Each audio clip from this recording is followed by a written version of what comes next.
बरेली में हम देख रहे हैं कि एक रेस्टोरेंट के अंदर जाकर मारपीट हो जाती है। गाजियाबाद में तलवारें बांटी जा रही हैं। हो क्या रहा उत्तर प्रदेश के अंदर? देखिए हिमांशु जी, ये कोई नई बात नहीं है। भारतीय जनता पार्टी को 2027 का चुनाव दिखाई दे रहा है और भारतीय जनता पार्टी को ये चीजें तैयार करनी पड़ती है चुनाव से पहले। इसी के बलबूते तो वो चुनाव जीतती है। आप ये बताइए, क्या हिम्मत कैसे हो गई इस तरह की घटनाओं को अंजाम देने की?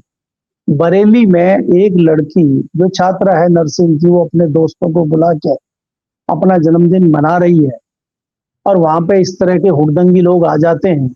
उनके गले में एक वो भगवा कलर का साफा होता है और उनको एक वो सर्टिफिकेट गवर्नमेंट की तरफ से और पुलिस की तरफ से मिल जाता है कि ये कुछ भी कर सकते हैं। ये क्या ठेकेदार है क्या कानून के? अगर यही ठेकेदार हैं तो पुलिस प्रशासन किस लिए है? फिर काहे को इतना बड़ा ढोंग चला रहे हैं आपके?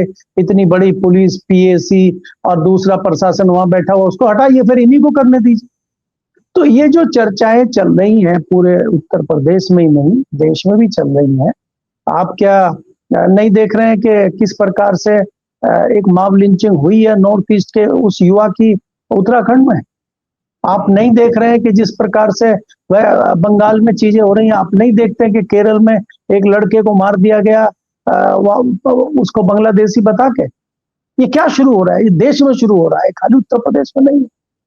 अभी 2 दिन में पुरानी घटना है, हरियाणा के एक करनाल जिले के गांव में कोई शॉल बेचने वाला कश्मीरी युवक था, उसको पाकिस्तानी बता दिया गया। तो देश में एक ये परिणति चल रही है और इससे भारतीय जनता पार्टी को राजनीतिक फायदा होता है और इस फायदे को लेने के लिए इस तरह की चीजें चल रही है और प्रशासन मौन है। अगर पुलिस प्रशासन का डर इन लोगों को हो तो ये करेंगे क्यों? अब बाद में जब ये बरेली वाला मामला चला, ये ज्यादा सोशल मीडिया पे चल गया, बहुत ज्यादा हो हल्ला हो गया, तथ्य सारे सही पाए गए, तो पुलिस को मजबूरन दबाव में आके उनके ऊपर एफआईआर करनी पड़ी। अब एफआईआर तो आपने कर दी है, वो कौन सी ढुलमुल एफआईआर है? क्या सब बरी हो जाएंगे? क्या किसी पे कुछ एक्शन हो पाएगा? ये क्या उत्तर प्रदेश में चल रहा है, ये आपके सामने है। योगी जी कानून व्यवस्था के नाम पर पिछले 9 साल से चला रहे हैं। 9 साल कंप्लीट हो गए हैं अभी। अगले साल जनवरी में हम एंटर कर रहे हैं, उसके बाद 1 साल अगली जो जनवरी आएगी उसमें उत्तर प्रदेश में चुनाव है 2027 में। तो मोटा मोटी अब 9 साल मान के चलिए। तो आप ये चीजें कर रहे हैं और आप कहते हैं कि उत्तर प्रदेश का लॉ एंड ऑर्डर जबरदस्त है और योगी जी के नेतृत्व में कानून व्यवस्था उत्तर प्रदेश की बहुत बढ़िया है, पत्ता भी नहीं खड़क रहा है। तो ये पत्ता कहां से खड़क गया बरेली में? ये मेरठ में एक दरोगा या जो है गाड़ी रोक के बीच में सड़क पे कह रही है, उल्टी सीधी अभद्र भाषा का प्रयोग कर रही है। तो ये क्या हो रहा है उत्तर प्रदेश में? भ्रष्टाचार अपने चरम पे है, गरीब लोगों की जमीनें दबाई जा रही हैं, प्रशासन मुंह ही नहीं खोल रहा है। यहाँ तो कुछ कहने को ही नहीं है, चाहे जो मर्जी करो, ना किसी का इस्तीफा होगा ना किसी पे एक्शन होगा। आप देख नहीं रहे दिल्ली में कितनी बड़ी बड़ी चीजें हो गई। दिल्ली में इतना बड़ा बम विस्फोट हुआ, इतनी बड़ी आतंकवादी घटना हुई, आज तक किसी सरकार का, पीएम का, गृह मंत्री का, प्रधानमंत्री का, प्रधानमंत्री कार्यालय का, गृह मंत्रालय का, किसी का कोई एक स्टेटमेंट आया? और जो सवाल हम आप जैसा पूछेगा या कोई विपक्ष वाला सवाल पूछेगा, उसको जो है देश विरोधी बता दिया जाएगा और उसको उठा लिया जाएगा। हो रहा है, देखिए लोग लिख भी रहे हैं, देखिए लिखा भी है उन्होंने, बांग्लादेश में जो हिंदुओं के साथ हो रहा है उस पर इनकी जुबान नहीं खुलती है, जिहादियों के लिए छाती पीट रहे हैं। अरे भाई, बांग्लादेश में जो हो रहा है उसको लेकर जब हम कार्यक्रम करते हैं तो ऐसे लोग चुप हो जाते हैं, तब नहीं बोल पाते हैं। लेकिन उत्तर प्रदेश के अंदर जहां हम रह रहे हैं वहां अराजकता को ये स्वीकार कर रहे हैं इस नाम पर कि बांग्लादेश में हिंदुओं को मारा जा रहा है। बताइए। देखिए हिमांशु जी बोल रहे हैं, जो बोल रहे हैं वो अंधभक्त उनका नाम है, लेकिन वो बुद्धिहीन लोग। हमने गुजरात पे भी बोला था 2002 में, जब हिंदुओं को जलाया गया था ट्रेन में, तब भी हमने बोला था। जब गुजरात में मुसलमानों को उनके घरों की कुंडी बंद करके जलाया गया था, तब भी हमने बोला था। जब कांग्रेस की सरकार थी और निर्भया कांड हुआ था, तब भी हमने बोला था। जब कोल घोटाला दिल्ली में हुआ था, तब भी हमने बोला था। और आज जो हम देखेंगे उस पर भी बोलेंगे। इन भौंकने वालों से हम ना डरते हैं, ना इनसे हमारा कोई लेना देना नहीं है। हम किसी पार्टी से, किसी सियासी दल से ताल्लुक नहीं रखते हैं। हम देश के जागरूक नागरिक हैं, हम पत्रकार हैं। सवाल खड़े करना हमारी जिम्मेदारी है, हमारा फर्ज है, हमारा कर्तव्य है, और वो कर्तव्य हम भली भांति निभाएंगे, चाहे सरकार कोई भी हो। अगर गलत काम होगा तो हम उसकी आवाज उठाएंगे। क्या ये इस तरह की चीजें कह के, इस तरह के षड्यंत्रों को, इस तरह के कार्यक्रमों को, इस तरह की चीजों को ग्रीन सिग्नल दे रहे हैं क्या? सही ठहरा रहे हैं क्या? क्या उस महिला का सुन ले जो इंडिया गेट पे आ गई थी सेंगर का समर्थन करने के लिए? वो भी महिला है, वो भी देश की नागरिक है, तो क्या उसके साथ चलेंगे हम भी? तो ये देश में कुछ इस तरह के लोग होते हैं। ये अंग्रेजों के टाइम पे भी थे, ये मुगलों के टाइम पे भी थे, ये रहते हैं इस तरह के लोग। तो इनकी चिंता करने की आवश्यकता नहीं है। आज उत्तर प्रदेश में इसमें कोई दो राय नहीं है कि माहौल बहुत खराब है। और देखिए, ये एक लड़ाई है, ये एक राजनीतिक लड़ाई है, और भारतीय जनता पार्टी की आपस में ही लड़ाई हो रही है। दिल्ली और लखनऊ की लड़ाई है। अब आप देखिए, मौर्या जी दिल्ली में जो है इंजेक्शन लगवा के गए और फटाफट उनके रिएक्शन आने शुरू हो गए कल से। कितनी चाबी भरी हुई है उनमें, खिलौना कितना तेज दौड़ रहा है। तो ये चीजें जो चल रही है, ये जो आपदा है भारतीय जनता पार्टी के ऊपर, इस आपदा को कैसे टाला जाए, इस आपदा से कैसे बचा जाए, इसको कैसे जो है दूसरी तरफ को मोड़ा जाए, अभी उसकी ये कार्य प्रणाली उत्तर प्रदेश में चल रही है। और विपक्ष इस पर कितना बोलता है, विपक्ष इस पर कितना काम करता है, ये देखना होगा। क्योंकि मैं जो देख रहा हूं, जो मुख्य रूप से उत्तर प्रदेश में विपक्ष है, वो भी सिर्फ जो है प्रेस कॉन्फ्रेंस और ट्विटर तक सीमित है।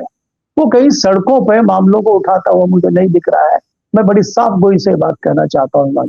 इधर हम देख रहे हैं कि पंकज चौधरी ने जिस तरह से कहा कि ब्राह्मणों की बैठक नहीं होनी चाहिए, अनुशासनहीनता है, लेकिन वो डिप्टी सीएम भी उसका समर्थन कर रहे हैं। बृजभूषण शरण सरीखे कई मंत्री हैं, समर्थन कर रहे हैं, कह रहे हैं ऐसी बैठकें होती हैं, आम बात है। तो कहीं ना कहीं ये जो छीछा लेदर फैली थी उत्तर प्रदेश के अंदर, इसको छिपाने के लिए भी क्या इस तरह के जो कांड हैं वो बढ़ रहे हैं? देखिए हिमांशु जी, इसमें अगर आप उत्तर प्रदेश में ही नहीं पूरे देश की बात यहाँ करें, फॉर्मूला एक ही है। आज आप उत्तर प्रदेश की बात कर रहे हैं, क्या देश में अनेकों मुद्दे नहीं है? मैंने पहले ही आपको कहा कि देश में कई घटनाएं ऐसी हुई हैं जिन पे कोई चर्चा ही नहीं हुई है, और चर्चा नए सिरे से चल गई है। आज के अरावली पे कहीं नेशनल चैनल पे आपने डिस्कशन होते हुए देखा? कितनी बड़ी घटना देश के लिए थी। मैंने आपको कहा कि भाई दिल्ली में इतना बड़ा हमला हुआ, आतंकवादी हमला, उस पर कोई चर्चा नहीं हुई। इसके अलावा आप देख रहे हैं उत्तर प्रदेश की जो आप बात कर रहे हैं, उत्तर प्रदेश में ये पहले ब्राह्मणों की जो विधायकों की मीटिंग हुई है, इसको अध्यक्ष ने नोटिस दे दिया है। इससे पहले तो कुर्मी विधायकों की मीटिंग भी हुई थी, ठाकुरों की भी हुई थी, उसको तो किसी ने नोटिस दिया नहीं। तो इनको क्यों नोटिस दे दिया? एक सनसनी चल रही है, एक नया इंजेक्शन लगाया जा रहा है, एक नई चर्चा चलाई जा रही है, एक बुखार नापा जा रहा है। बुखार तो योगी जी को भी चढ़ा हुआ ना, तभी तो वो कह रहे हैं कि हमारे 4 करोड़ वोट कट गए, 3 करोड़ 90 लाख कट गए, ये तो भाजपा के वोट हैं। अरे भाई कैसे? यहाँ तो वहां परेशान है कि आपने कब्जा कर लिया है चुनाव आयोग पे, वो तो आप ही के लिए काट रहे हैं। लखनऊ में मेरे ख्याल से 11 विधानसभा सीटें हैं। अगर आप लखनऊ की वोट कटने का एवरेज देखेंगे तो एक विधानसभा पे लगभग 1.5 लाख का एवरेज आ रहा है। तो एक विधानसभा पे आप 1.5 लाख वोट काट रहे हैं, ये किसके वोट काट रहे हैं आप? ये कैसे कटे हैं? ये पैमाना कहाँ से आया है? बीएलओ को तो कुछ पता ही नहीं है। कई बीएलओ तो बेचारे ऐसे परेशान हो गए सुसाइड कर लिया।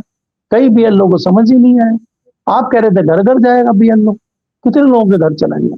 तो ये हो क्या रहा है? भारतीय जनता पार्टी एजेंडा कुछ और दिखाती है, करती कुछ और है, बहस कहीं और कराती है।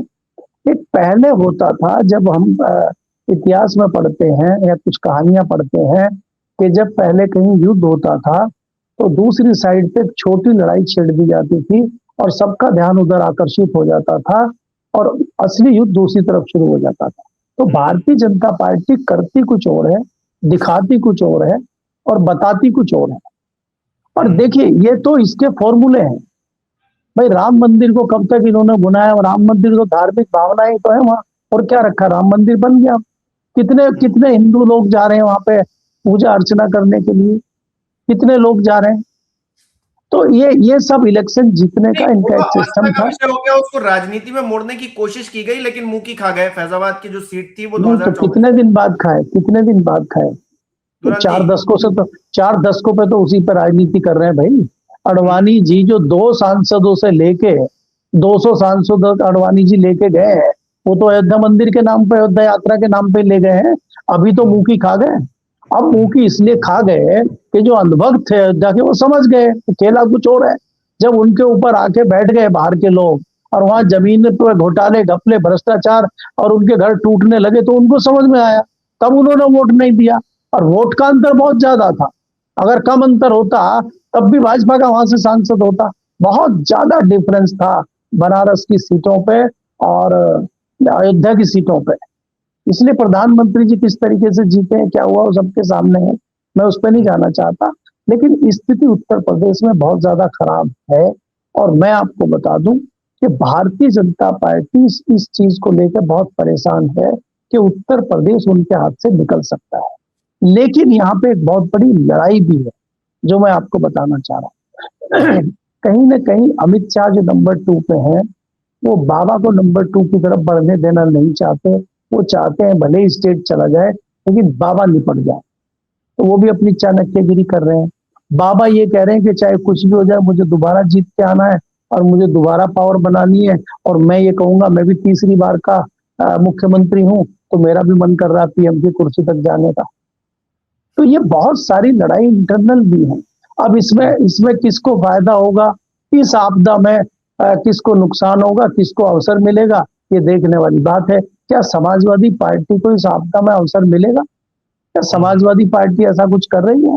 या समाजवादी पार्टी के प्रवक्ता बैठे हैं, ईमानदारी से हाथ दिल पे रख के कहें, क्या ये मान के बैठे थे कि इनकी 37 सीटें उत्तर प्रदेश में आएंगी?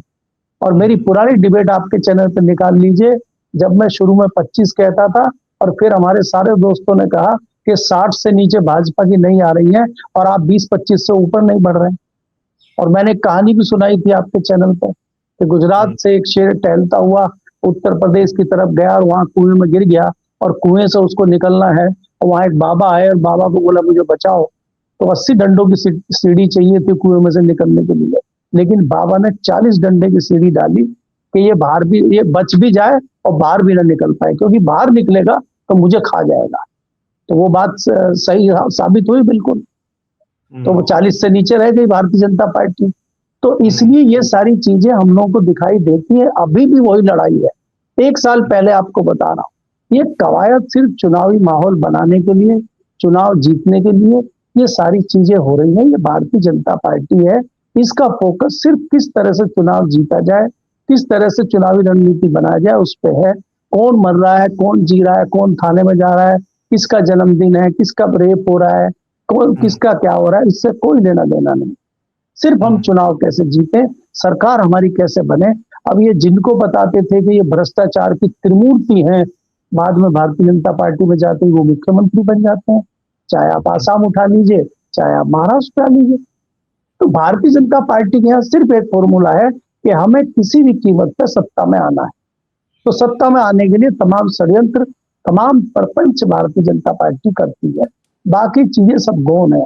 क्या लोग थक नहीं गए हैं रेल मंत्री का इस्तीफा मांगते मांगते? क्या लोग थक नहीं गए हैं सिविल एविएशन मंत्री का इस्तीफा मांगते मांगते? कितने लोग कितने दिनों तक एयरपोर्ट में फंसे रहे, परेशान हुए? क्या किसी एक क्लर्क का इस्तीफा हुआ? क्या सरकार ने कोई जवाबदेही ली?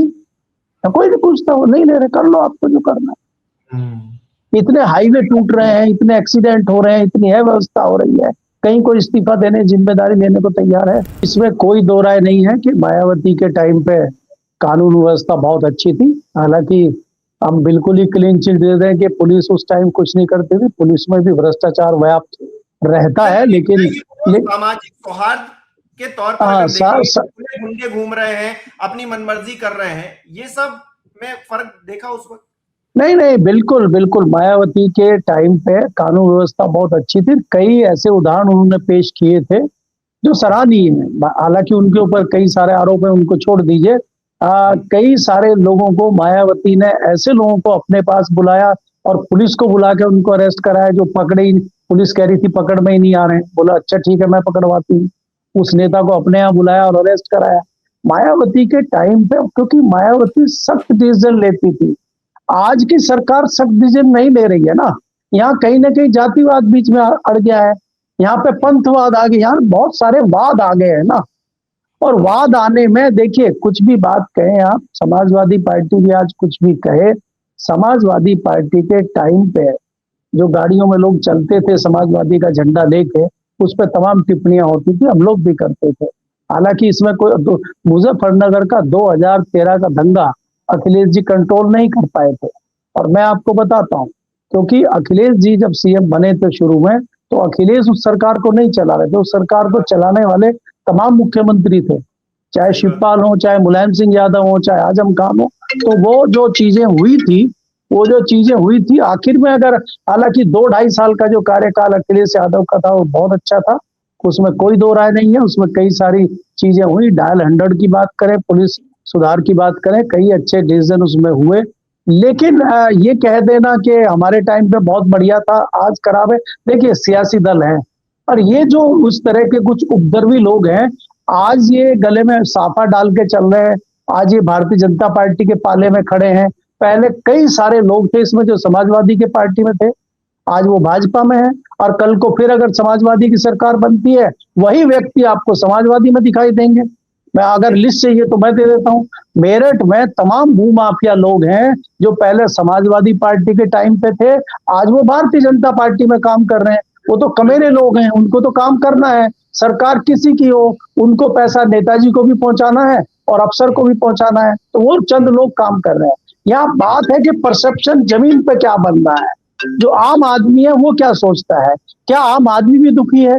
इस तरह की जो चीजें अभी हो रही हैं, जिस प्रकार से धर्म के नाम पे, जाति के नाम पे, वो चीजें समाजवादी के कार्यकाल में भी इतनी नहीं थी, और मायावती के टाइम पे तो थी ही नहीं, मैं निश्चित तौर पे कह सकता हूँ।